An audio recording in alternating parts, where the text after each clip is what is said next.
Kerajaan Samudra Pasai merupakan kerajaan Islam pertama di Nusantara.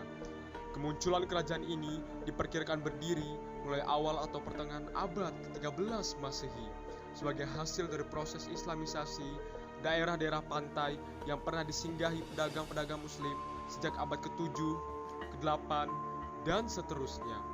Kerajaan ini terletak di pesisir timur Laut Aceh. Kerajaan Samudra Pasai merupakan gabungan dari kerajaan Pase dan Perlak. Raja pertama Samudra Pasai ialah Meraselu.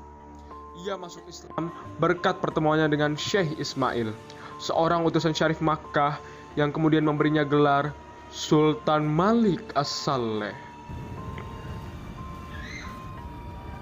Salam ya Tuan. Salam ya Syekh.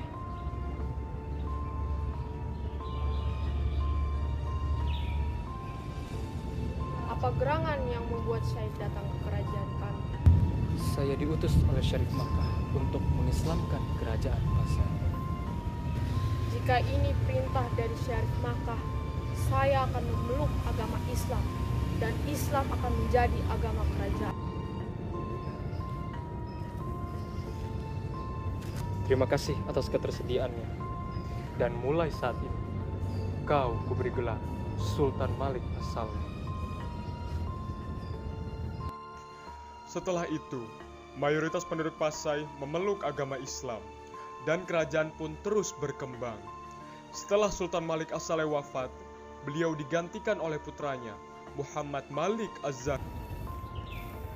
Menantuku, kau sekarang adalah bagian dari keluarga kerajaan Pasai. Sekarang, aku bagian dari kerajaan Samudra Pasai. Semoga jalur perdagangan di Selat Malaka dapat berkembang dan lebih ramai lagi. Menantuku, semoga kemakmuran ini sampai kepada anak cucu kita. Iya, dan rakyat pun akan hidup tentram selamanya. Rakyat Pasai dan Malaka hidup tentram dan jalur perdagangan pun sangat ramai.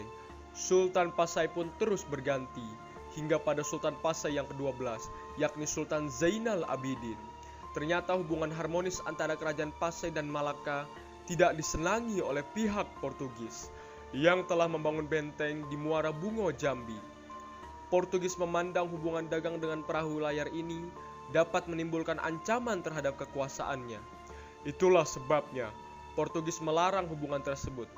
Namun, larangan tersebut sama sekali tidak dihiraukan oleh Sultan Zainal Abidin. Pada suatu ketika, datanglah utusan Portugis menghadap Sultan. Utusan ini diterima Sultan dengan baik. Akan tetapi, ketika para utusan menyampaikan pesan-pesan pemerintah Portugis yang berkedudukan di Jambi, Sultan tampak sangat marah. Kami dari utusan Portugis ingin menyampaikan suatu hal. Hal apakah itu, wahai utusan Portugis? Kami meminta Samudra Pasai menghentikan hubungan dagangnya dengan kerajaan Malaka. Apa? Atas dasar apa kalian meminta hal tersebut? Kami merasa hubungan kalian dapat merugikan Portugis nantinya. Sampaikan pada pemimpin kalian, Samudra Pasai tidak berada di bawah siapapun. Kami bebas berniaga dengan siapa saja, dahulu, sekarang, dan kapan saja negara kami akan tetap berdaulat. Wajah-wajah yang mengikuti pertemuan itu menjadi sangat tegang. Sementara para pendamping Sultan, kalau tidak ditahan-tahan, mungkin sudah menggunakan rencong untuk menghabisi utusan Portugis itu. Di pihak lain, para utusan Portugis tanpa berkata sepatah pun segera meninggalkan tempat pertemuan dan kembali ke kapal mereka dengan tergopoh-gopoh. Sultan berkata pada para pendampingnya, Portugis keparat! Adakah mungkin Portugis mudah itu memisahkan kita sesama orang Melayu? Kalian, bersiap-siaplah sekarang. Mereka tahu benar menggunakan situasi. Cepat atau lambat, mereka pasti akan menyerang negeri kita. Aku pun berpikir seperti itu, Sultan. Panglima, segera latih dan siapkan pasukan untuk berperang melawan Portugis. Baiklah, tuanku. Sementara itu, di markas pasukan Samudra Pasai, Aku sudah tak sabar untuk kembali berlatih perang. Iya, aku juga. Aku yakin kita pasti bisa sehebat para armada lelaki. Ngomong-ngomong, kemana Panglima? Lama sekali dia datang. Nah, itu dia sedang menuju kemari. Sedang apa kalian? Mengapa tak memulai latihan? Kami menunggu Panglima sejak tadi. Seharusnya kalian bisa memulai tanpa harus menunggu aku. Sudah, sekarang buat barisan.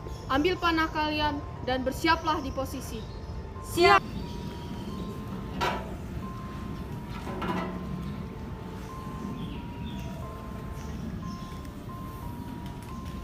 Fokuskan pandangan kalian ke arah titik sasaran. Ingat, fokus. Tembak panah ke arah titik merah itu. Siap! 1, 2, 3, tembak! Bagus, bagus. Tak diragukan lagi kemampuanmu, Panglima. Rupanya kau pandai membangun armadamu sendiri. Terima kasih, Baginda. Dengan pasukan ini, aku berharap dapat melindungi dan mempertahankan Samudra Pasai. Jenderal, Kerajaan Samudra Pasai menolak untuk memberikan kerjasama dengan Kerajaan Malaka. Oh, seperti itu. Iya, Jenderal. Inilah saatnya kita menyerang kerajaan Aceh. Apakah tidak tergesa-gesa, Jenderal? Akulah penguasa di sini.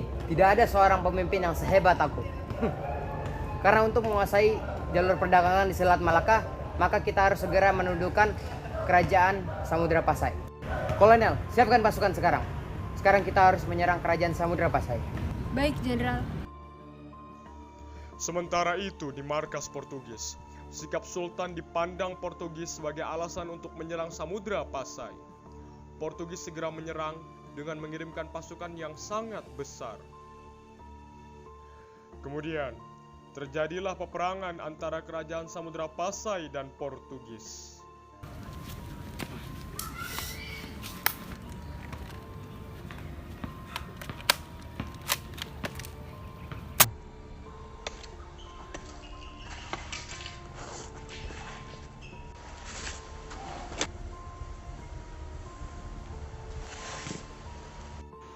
Dengan kecerdikannya, Portugis berhasil menundukkan Samudra Pasai.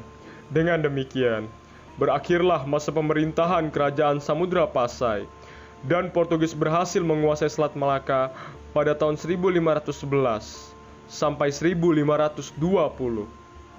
Selanjutnya kerajaan Samudra Pasai dihisab oleh Kesultanan Aceh yang timbul tahun 1520-an. Warisan peradaban Islam internasionalnya diteruskan dan dikembangkan di Aceh.